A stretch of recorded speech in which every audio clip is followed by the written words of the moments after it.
बुलेटिनची सुरुवात आपण करूया दिवसभरातल्या एका मोठ्या राजकीय बातमीनं। अंधेरीतल्या पोटनिवडणुकीच्या पार्श्वभूमीवर शिवसेनेच्या निवडणूक चिन्हाची लढाई निवडणूक आयोगाच्या दारात सुरू झाली आहे। निवडणूक आयोगाने आता ठाकरे गटाला उद्या दुपारी 2 वाजेपर्यंत मुदत दिली। दुपारी 2 वाजेपर्यंत त्यांना उत्तर सादर करायला सांगितलंय। तर दुसरीकडे शिंदे गटाने धनुष्यबाण चिन्हावर अधिकृतरित्या दावा केलाय। अंधेरी विधानसभा पोटनिवडणुकीसाठी धनुष्यबाण चिन्ह आम्हाला मिळावं असं शिंदे गटाचं म्हणणं आहे। निवडणूक आयोगाकडे त्यांनी तसा दावा केलाय। या दाव्याची तातडीने दखल घेत उद्या दुपारी 2 वाजेपर्यंत ठाकरे गटाला आपलं सगळे पुरावे मांडण्याची नोटीस देण्यात आली आहे।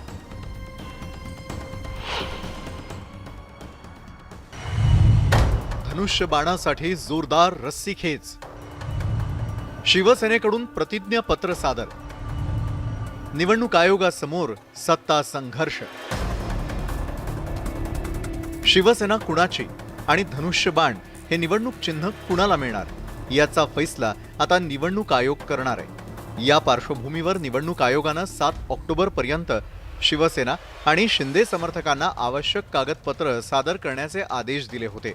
त्यामध्ये राष्ट्रीय कार्यकारिणी सदस्य, कार्यकारिणी नेते, उपनेते, सचिव, लोकसभा आणि राज्यसभा सदस्य, विधानसभा, विधान परिषद सदस्य, विभाग प्रमुख, जिल्हा संपर्क प्रमुख आणि जिल्हा प्रमुख यांच्या प्रतिज्ञापत्रांचा समावेश आहे। शिवसेनेतील बंडानंतर आपलीच खरी शिवसेना असल्याचा दावा शिंदे समर्थकांकडून केला जातोय। तसंच धनुष्यबाण या शिवसेनेच्या निवडणूक चिन्हावरही शिंदे समर्थकांनी दावा ठोकला होता। माननीय शिंदे साहेबांच्या नेतृत्वाखाली आम्ही आमची भूमिका, आमची कागदपत्र, आमचं म्हणणं हे माननीय केंद्रीय निवडणूक आयोगाकडे शिवसेनेचं धनुष्यबाणाचं चिन्ह आमचंच आहे। आम्हीच मूळ शिवसेना आहोत। आम्ही शिवसेना सोडलेली नाही। शिवसेनेमध्ये पक्षांतर्गत नेतृत्वाबाबतीतली वेगळी भूमिका आम्ही घेतलेली आहे।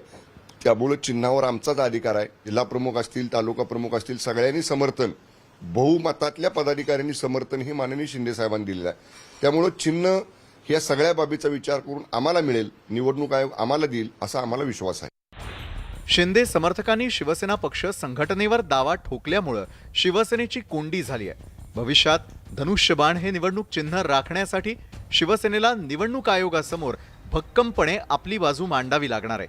आपलीच खरी शिवसेना असल्याचं सिद्ध करण्यासाठी पक्ष पदाधिकाऱ्यांचे जास्तीत जास्त प्रतिज्ञापत्र सादर करण्याचा प्रयत्न शिवसेना आणि शिंदे समर्थकांकडून केला जातोय। आज उद्धवजींच्या बरोबर सुद्धा त्या ठिकाणी आम्ही अनेक वर्षापासून काम करतो आणि आम्ही हे सांगतो की धनुष्यबाण हा शिवसेना पक्षप्रमुख मान्य उद्धवजी ठाकरे साहेबांचाच आहे। आम्ही छातीवर लावून त्या ठिकाणी धनुष्यबाण घेऊन झालं हे आत्तापासून नाही, अनेक वर्षापासून आणि म्हणून यावर त्या ठिकाणी काही जरी झालं तरी धनुष्यबाण हा शिवसेनेचाच आहे जर पूर्णपणे आम्हाला म्हणजे म्हणायचं वाटतं आणि निवडणूक आयोग सुद्धा त्या ठिकाणी हे मान्य करेल अशी आम्हाला अपेक्षा आहे। बंडखोरीनंतर मुख्यमंत्री एकनाथ शिंदे यांनी शिवसेनेची राष्ट्रीय कार्यकारिणी बरखास्त करून नवी जाहीर केली होती। त्यामध्ये उद्धव ठाकरेंच्या पक्षाध्यक्ष पदाला धक्का न लावता एकनाथ शिंदेंची मुख्य नेते म्हणून निवड करण्यात आली होती। तर शिवसेनेला ही कार्यकारिणी मान्य नाही। त्यामुळे आता खरी शिवसेना कुणाची आणि धनुष्यबाण कुणाला मिळणार हे निवडणूक आयोग ठरवणार आहे आणि त्यावरच शिवसेना आणि शिंदे समर्थकांचं राजकीय भविष्य अवलंबून असणार आहे। Bureau report, news 18 Lokmat. शिवसेनेच्या शाखेची पाटी, त्यावरील धनुष्यबाण आणि व्याघ्र मुद्रा ही पक्षाची खास ओळख। मात्र आता धनुष्यबाण हे चिन्ह गोठवलं जाण्याची शक्यता निर्माण झाली आहे। त्यामुळे ठाकरे आणि शिंदे या दोन्ही गटांनी प्लॅन बी तयार केलाय। पाहूया त्याविषयीचा खास रिपोर्ट।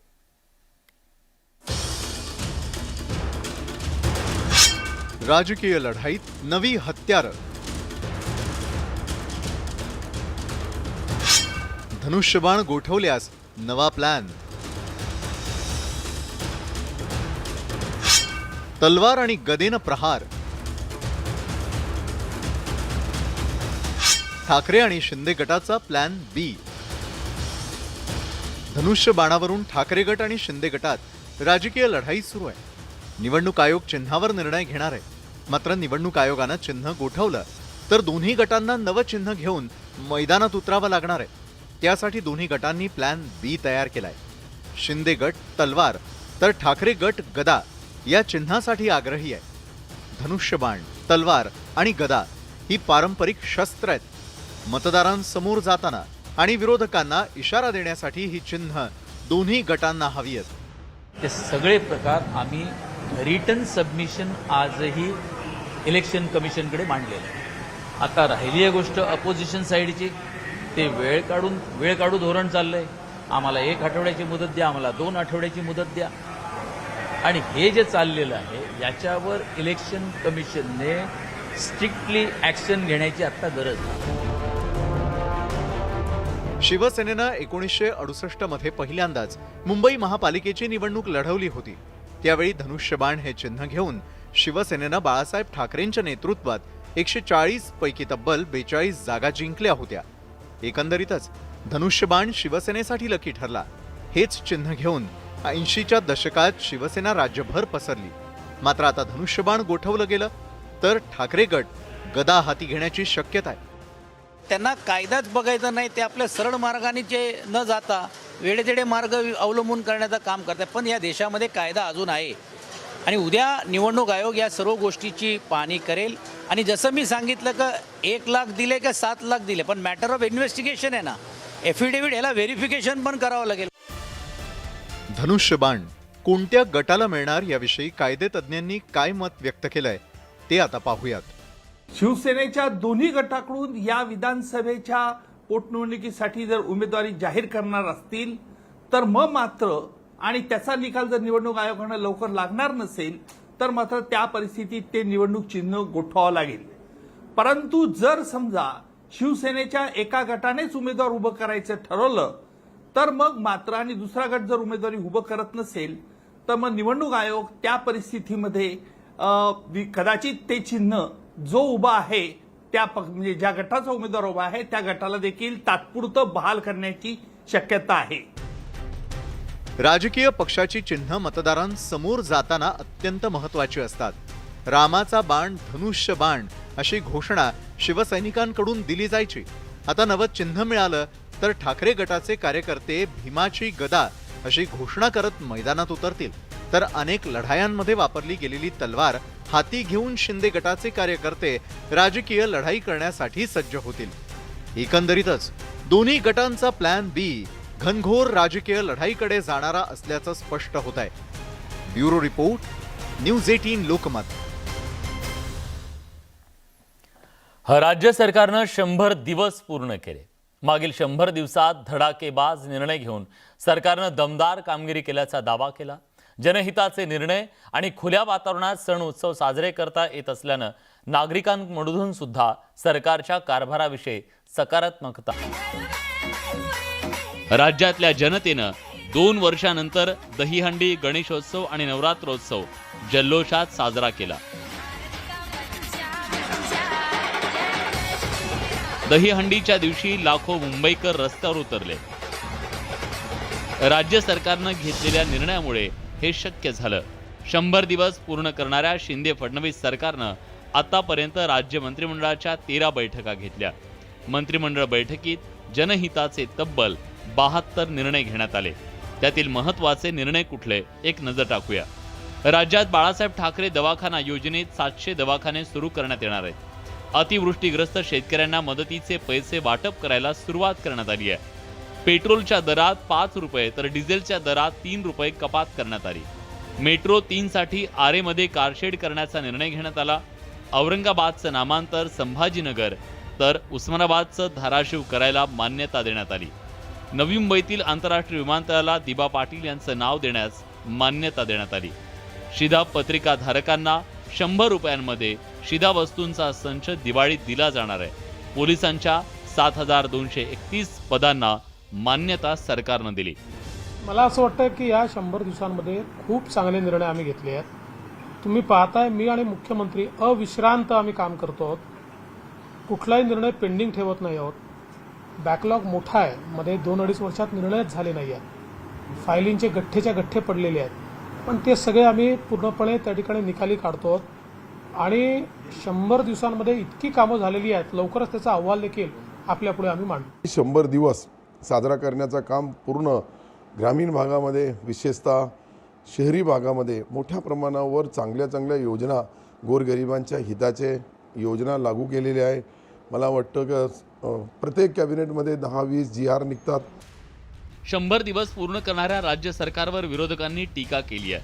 100 दिवसात सरकारनं अनेक निर्णयांना स्थगिती दिली. सरकारनं स्थगिती दिली नसती तर राज्याचा जास्त विकास झाला असता, असा टोला अशोक चव्हाणांनी लगावला. सरकारचा विकासात्मक दृष्टिकोन जो आहे तो व्यापक असला पाहिजे. मागील सरकारने घेतलेले चांगले लोकोपयोगी निर्णय आहेत हे 100 दिवसामध्ये उठवले गेले असते तर अजून राज्य पुढे जाण्यास मदत झाली असती.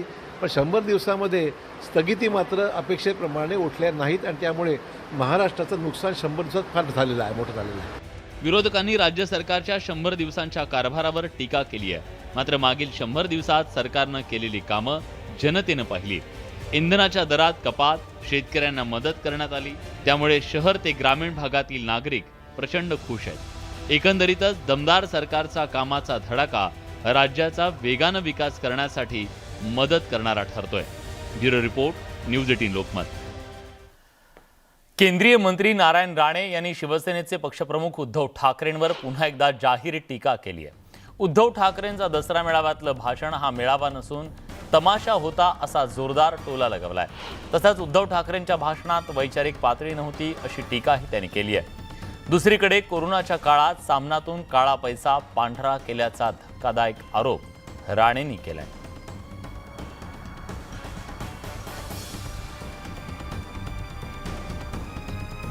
दरम्यान मुख्यमंत्र्यांच्या नातवावर उद्धव ठाकरेंनी केलेल्या वक्तव्याचाही राणेंनी समाचार घेतलाय. देशात ही परिस्थिती असताना, सगळ्या कंपन्या लॉस गेल्या असताना यांचा सामना प्रॉफिट, 2 वर्षात 42 कोटी प्रॉफिट. 2 वर्ष एकही वृत्तपत्र, मराठी प्रिंट मीडिया बंद पडली, सगळे बंद पडली, चॅनलवाले सफर झाले. पण सामना 42 कोटी रुपयेचा धंदा केला आणि 11.5 कोटी प्रॉफिट. बघा, म्हणजे इकडचे खोके सामन्यात घालून व्हाईट करून दाखवायचं काम केलं. मग हे 42 कोटी जे व्हाईट केले हे आले कुठून? मुख्यमंत्री पदासाठी हिंदुत्वाचा त्याग केला, बेईमानी केली, गद्दारी केली, असं हा उद्धव ठाकरे आहे. हा लबाड लांडगा आहे. मी त्याला नाव ठेवलं लबाड. खोटं फार बोलतो, सगळं खोटं बोलतो. कालची भाषणं एकनाथ शिंदेच्या मेळाव्याची तुम्ही ऐकली असती. खासदार शेवाळे काय म्हणाले? अरे काल मनोहर जोशीने शिवाजी पार्कला मंचावर बसवलं, त्या मनोहर जोशीच्या घरावर सदा सरवरकरला हल्ला करायला सांगितला होता.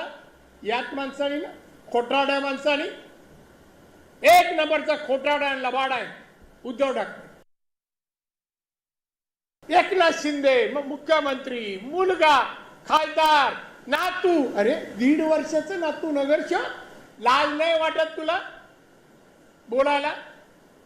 1.5 वर्षाचा. त्या मुलाचा मुलगा 1.5 वर्षाचा आहे, म्हणतो त्याला आता नगरसेवक पद. म्हणजे हे काय तुमच्याचसाठी आहे का? अरे तो अधिकार आहे. तो तर 1.5 वर्षाचा, तो आता नगरसेवक होऊ शकत नाही. पण उद्या जर झाला ना तर त्याला काही बनण्याचा अधिकार. त्याच्या बापानी आणि त्याच्या आजोबांनी मेहनत घेतली आहे शिवसेनेसाठी, याने काही नाही घेतली आहे. शिवाजी पार्कचा मेळावा हा तमाशाकारांचा मेळावा होता. तमाशाकार काय वक्ते दिले, वा. आम्ही चेंबूरवरून तेव्हा बाळासाहेब असताना मेळावे व्हायची, चेंबूरवरून यायचो लॉरीतून. टिळक ब्रिजवर आल्यावर आवाज यायचा पहिल्या वक्त्यांचा. त्या पहिल्या वक्त्यांचं नाव होतं दत्ताजी साळवी. दत्ताजी साळवी काय, प्रमोद नवलकर काय, प्रिन्सिपल वामनराव महाडिक काय, असे नेते वक्ते त्यावेळेचे. आता त्यांची नावं कोणाची घेणार नाही. दरम्यान किशोरी पेडणेकरांनी नारायण राणेंवर टीका केली आहे. केंद्रीय मंत्री पातळी सोडून बोलत असतील तर काय बोलणार, असं किशोरी पेडणेकर म्हणाल्या. मला असं वाटतं हे केंद्रीय मंत्री आहेत आणि केंद्रीय मंत्री जेव्हा पातळी सोडतात तर त्याच्यावर आमच्यासारख्या छोट्या कार्यकर्त्यांनी बोलूच नाही, हीच त्यांची लायकी आहे. आरोपाला त्यांना आरोप करण्यासाठीच ठेवलेले आहेत. त्यांनी कुठलेही आरोप करू दे, त्या गोष्टीकडे आम्ही सिरियसली घेणारच नाही. भुकायला ठेवलेले आहेत केंद्रीय मंत्री. ठाकरे गट आणि शिंदे गटातला संघर्ष दिवसेंदिवस तीव्र होत चाललाय. पाणी पुरवठा मंत्री गुलाबराव पाटील यांनी उद्धव ठाकरेंवर निशाणा साधला. एकतर्फी निर्णय घेणारा पक्ष चालणार नाही असा टोला पाटलांनी लगावला. गुलाबराव पाटलांच्या आरोपांना शिवसेनेकडून सुद्धा तिखट भाषेत उत्तर देण्यात आलंय.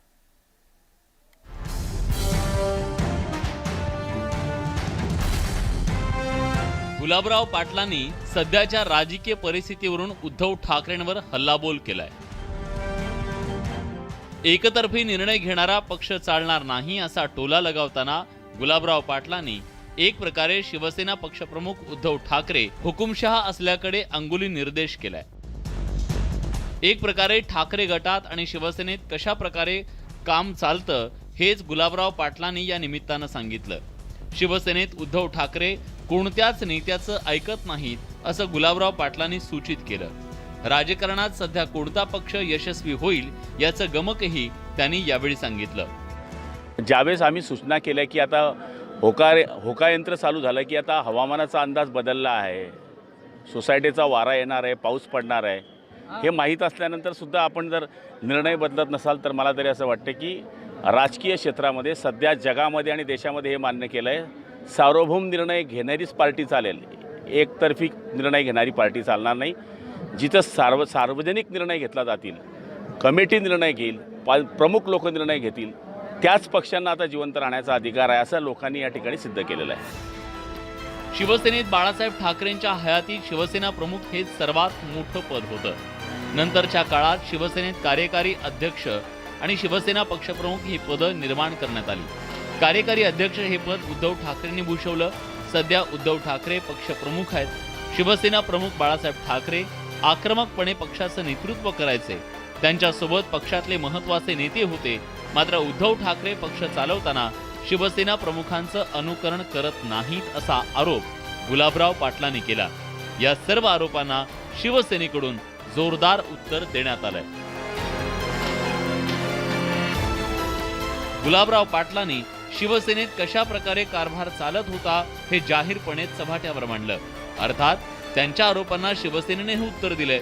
मात्र आता जसजशा निवडणुका जवळ येतील तसतसा हा संघर्ष अजून तीव्र होईल आणि यापेक्षा जास्त जळजळीत आरोप प्रत्यारोप होतील हे नक्की. Bureau report, news 18 Lokmat. संप काळात राष्ट्रवादी काँग्रेसचे अध्यक्ष शरद पवार यांच्या घरावर आंदोलन केल्याप्रकरणी बडतर्फ करण्यात आलेल्या एसटी कर्मचाऱ्यांना पुन्हा सेवेत घेण्याचे आदेश देण्यात आले. मुख्यमंत्री एकनाथ शिंदेंनी याबाबतचे आदेश दिलेत. हा निर्णय म्हणजे महाविकास आघाडी सरकारला शिंदे फडणवीस सरकारनं दिलेला मोठा धक्का मानला जातोय. तर ते बडतर्फ झालेले 118 एसटी कर्मचारी पुन्हा सेवेत रुजू होणार आहेत. त्यामुळे त्यांनी आज आनंद व्यक्त केलाय. नाही, वाद होणं शक्य नाही आहे. ह्याच्यात सर्व युनियन आणि पदाधिकाऱ्यांची मागणी होती आणि त्यानुसारच ती मागणी मान्य केलेली आहे आणि अजूनपर्यंत कोणी त्याबद्दल वाद आणि कोणी विरोध दर्शवलेला नाही आहे. ब्रेक नंतर तुमचं पुन्हा एकदा स्वागत. तुम्ही पाहताय दिवसभराच्या बातम्या. राष्ट्रवादी काँग्रेसचे अध्यक्ष शरद पवार यांना बारामतीपुरतं मर्यादित ठेवण्याची रणनीती भाजपनं आखली आहे. बारामती सोडून पुणे जिल्हा काबीज करण्यावर भाजपनं भर दिलाय. आतापर्यंतच्या राजकीय घडामोडी पाहता भाजपची रणनीती यशस्वी होताना दिसते.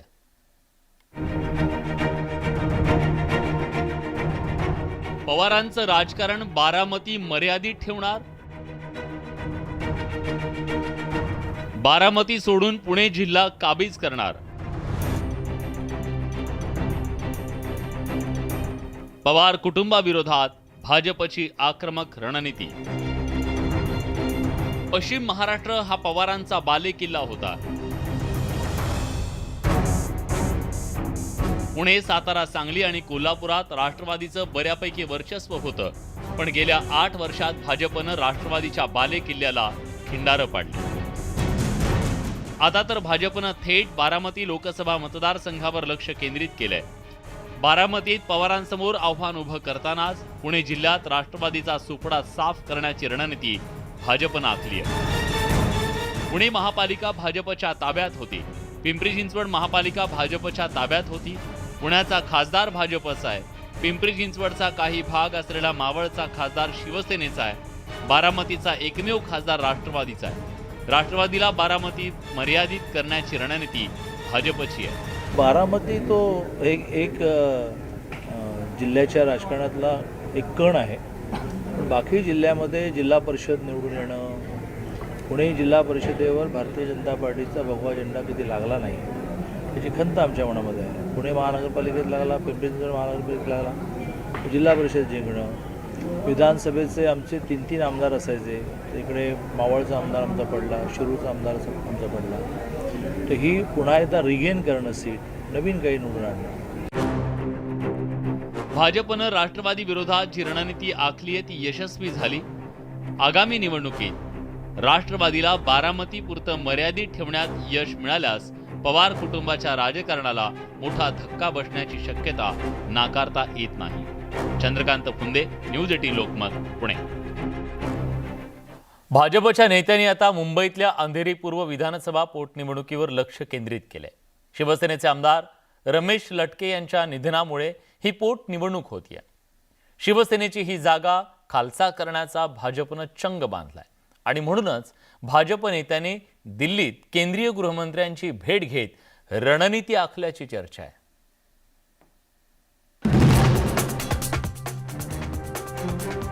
पोटनिवडणुकीसाठी भाजपनं कंबर कसली. राज्यातील भाजप नेत्यांची दिल्लीवारी. भाजप शिवसेनेत रंगणार सामना. मुंबईच्या अंधेरी पूर्व विधानसभा मतदारसंघातील पोटनिवडणुकीसाठी आता भाजपनं वेगानं हालचाली सुरू केल्यात. राज्यातील सत्तांतरानंतर ही पहिलीच विधानसभा पोटनिवडणूक होऊ घातली आहे. त्यामुळेच ही निवडणूक भाजप आणि शिंदे समर्थकांसाठी प्रतिष्ठेची मानली जाते. या निवडणुकीच्या पार्श्वभूमीवर भाजपनं जोरदार तयारी सुरू केली आहे. भाजपचे प्रदेशाध्यक्ष चंद्रशेखर बावनकुळे आणि मुंबई अध्यक्ष आशिष शेलार यांनी दिल्लीत केंद्रीय मंत्री अमित शहा यांची भेट घेतली. या पोटनिवडणुकीसाठी भाजपकडून मुरजी पटेल यांचं नाव निश्चित मानलं जात आहे, तर शिवसेनेनं ऋतुजा लटके यांना यापूर्वीच उमेदवारी जाहीर केली आहे. त्यामुळे या पोटनिवडणुकीत लटके विरुद्ध पटेल अशी लढत होणार आहे. मात्र शिंदे समर्थकांनी अद्याप यावर कोणतीही भूमिका जाहीर केली नाही. त्यामुळे शिवसेना आणि भाजपत ही पहिली लढत होणार आहे. अंधेरी पूर्व विधानसभा पोटनिवडणुकीत पहिल्यांदाच महाविकास आघाडी विरुद्ध भाजप शिंदे समर्थक आमने सामने येणार आहेत. या 5ही राजकीय पक्षांसाठी ही निवडणूक महत्त्वाची ठरणार आहे, कारण लवकरच मुंबई महानगरपालिकेच्या निवडणुका होऊ घातल्यात. या पार्श्वभूमीवर ही निवडणूक महापालिका निवडणुकीसाठी लिटमस टेस्ट असणार आहे. Bureau report, news 18 Lokmat. Andheri पोटनिवडणुकीत सेना उमेदवाराला पाठिंबा देण्यावरून काँग्रेसमध्ये मतभेद असल्याचं समोर येत आहे. उद्धव ठाकरे समर्थक उमेदवाराला काँग्रेसनं पाठिंबा दिल्याचा दावा बाळासाहेब थोरातांनी केला, तर नाना पटोले मात्र याबाबत अंतिम निर्णय झाला नाही असं सांगतायत. पाठिंब्यासंदर्भात चर्चा करण्यासाठी नाना पटोलेंनी उद्धव ठाकरेंना फोन केला. काँग्रेस पक्षात पाठिंब्याबाबत एकमत नसल्यानं नाना पटोलेंनी उद्धव ठाकरेंना फोन केला आणि महाराष्ट्राचे काँग्रेस प्रभारी HK पाटील यांच्यासोबत उद्धव ठाकरे फोन करून अंतिम निर्णय घेणार असल्याचंही नाना पटोलेंनी स्पष्ट केलं. याबाबत फार संभ्रम आहे अजूनही. संभ्रम असण्याचं काही कारण नाही. माननीय अध्यक्ष नानाभाऊ पटोले यांनी सुद्धा स्पष्टपणे सांगितलेलं आहे की आमचा पाठिंबा राहणार आहे. आम्ही बरोबर एकत्र पद्धतीनं निवडणूक करू. आज आमचे प्रभारी HK पाटील साहेब आलेले आहेत आणि उद्धव ठाकरे साहेबांचाही फोन आता येऊन गेलेला होता. आता थोड्या वेळानंतर 5:30 वाजता उद्धव ठाकरे साहेबांशी आमचं बोलणं होईल HK पाटील साहेबांचं आणि त्यावेळेस त्यांचा निर्णय आम्ही फायनल करू. तर ही सगळी लढाई सुरू आहे आणि आता या मुद्द्यावरून काँग्रेसमधले अंतर्गत मतभेद समोर आल्याच्या नंतर आता नेमकं काय होतं, काँग्रेसची भूमिका काय हे पाहणं महत्त्वाचं आहे. शिंदे आणि भाजप गटाच्या आमदारांना फक्त निधी देता आम्हाला तो निधी दिला जात नाही. आमच्या सरकारनं घेतलेले निर्णय हे रद्द केले जातात, तो निधी परत घेतला जातो असं म्हणत अजित पवार यांनी राज्य सरकारवर जोरदार टीका केली आहे. हे राज्य सगळ्यांचं आहे लक्षात ठेवा असं म्हणत त्यांनी एकनाथ शिंदे यांच्यावर टीका केलेली आहे. एकनाथ शिंदे तिथं कायमचा बसायला नाही आला, आम्ही सगळ्यांना न भेदभाव करता निधी दिला असंही अजित पवार म्हणाले. आताचं सरकार काय करतंय? आम्ही अर्थसंकल्पामध्ये मंजूर केलेले व्हाईट बुक मध्ये आलेली कामं सगळी थांबवलेली आहेत. डीपीसीची कामं ती थांबवलेली आहेत. का? तिथं माणसं राहत नाहीत, जनावरं राहत आहेत. ठीक आहे ना बाबा, तुमचं सरकारला घ्या ना तुम्ही पण कामं करून, कुणी अडवलंय? परंतु तुम्ही शिंदे गटाच्या आमदारांना आणि भाजपच्याच आमदारांना निधी देणार आणि बाकीच्यांना दमडा देणार नाही. शेवटी राज्य सर्वांचं आहे. हे काय फक्त मुठभर लोकांचं राज्य नाहीये. आजपर्यंत यशवंतराव चव्हाण साहेबांच्या पासून आता एकनाथराव शिंदेच्या पर्यंत अनेक मुख्यमंत्री झाले. थोडं 19-20 होईल, मला कळतंय. कोल्हापूरमध्ये गद्दार निघाले, त्यांना जागा दाखवून देऊ अशा शब्दात विधानसभेतील विरोधी पक्षनेते अजित पवार यांनी कोल्हापुरातल्या शिवसेना बंडखोरांना थेट इशारा दिलाय. शिवसेना दसरा मेळावा ही बाळासाहेबांची परंपरा आहे, मात्र शिवसेनेला कोर्टात जावं लागलं. दसऱ्याचा विचार ऐकू देणार नाही असं कसं चालेल, याचा विचार केला पाहिजे असा टोला पवारांनी लगावला. कुठलीही नैसर्गिक संकट येऊ द्या, भूकंपाचं, गारपिटीचं, दुष्काळाचं, पुराचं, अतिवृष्टीचं, सगळ्यातून महाराष्ट्राला सावरण्याचं काम आम्ही महाविकास आघाडीच्या माध्यमातून करण्याच्या करता कुठं कमी पडलो नाही. केंद्राचं सरकार आमच्या विचाराचं नव्हतं, पण तरी देखील केंद्रावर अवलंबून न राहता आपण आपल्या स्वतःच्या हिमतीवर आपल्या महाराष्ट्राला कशी मदत करू शकू हाच विचार आम्ही त्या ठिकाणी केला. सत्ताधारी पक्षाच्या आमदाराला जर 50 कोटीची कामं दिली तर विरोधी पक्षाच्या आमदाराला 25 कोटीची तरी कामं दिली पाहिजे. या असल्या जर गोष्टी कुणी करायला लागलं तर ताम्रपट तर कुणीच घेऊन जन्माला आलेलं नाही. एकनाथ शिंदे पण काय कायमचे तिथं बसायला नाही आले. उद्या 145चा आकडा बाजूला गेला की ह्याही बाबाला घरी जावं लागेल. हे ज कुठंतरी अंतर्मुख होऊन त्यांनी विचार केला पाहिजे. काय एकनाथरावांच्या मनात आलं? एकदम 40 लोक घेऊन बाजूलाच गेले महाराज. लोक निवडून आली धनुष्यबाणावर. 50 खोके एकदम ओके. सगळ्या महाराष्ट्रातल्या पार शेवटच्या माणसालाही कळायला लागलंय खोके ओके खोके ओके. हे महाराष्ट्रात कधी घडलं नव्हतं. ब्रेक नंतर तुमचं पुन्हा एकदा स्वागत. तुम्ही पाहताय दिवसभराच्या बातम्या. राष्ट्रवादी काँग्रेसची सभा आणि पाऊस यांची गेल्या 3 वर्ष महाराष्ट्राच्या राजकारणात कायम चर्चा असते. कोल्हापूरच्या आजच्या अजित पवारांच्या सभेत सुद्धा याची चर्चा झाली, पण न झालेल्या पावसाची. कोल्हापुरात अजित पवारांच्या सभेवेळी पाऊस आला नाही म्हणून अजित पवारांनी पावसाचे आभार मानले. 2 दिवसापासून कोल्हापूर पट्ट्यात पाऊस होता, पण आजच्या सभेच्या वेळी पावसानं विश्रांती घेतली, त्यामुळे सभा घेता आली असं अजित पवार यावेळी म्हणाले. तसंच त्यांनी पावसाचे आभारही मानले. पण साताऱ्याच्या शरद पवारांच्या प्रचार सभेतल्या पावसाची आठवण त्यांनी काढली. आज आपलं भाग्य आहे की 2 दिवस पाऊस होता. कोल्हापूरला होता, सातारला होता, पुण्यात होता. धोधो पाऊस. काल तर ह्यावेळेस धोधो पाऊस चाललेला होता. आज सकाळी पण वातावरण पावसाचं होतं.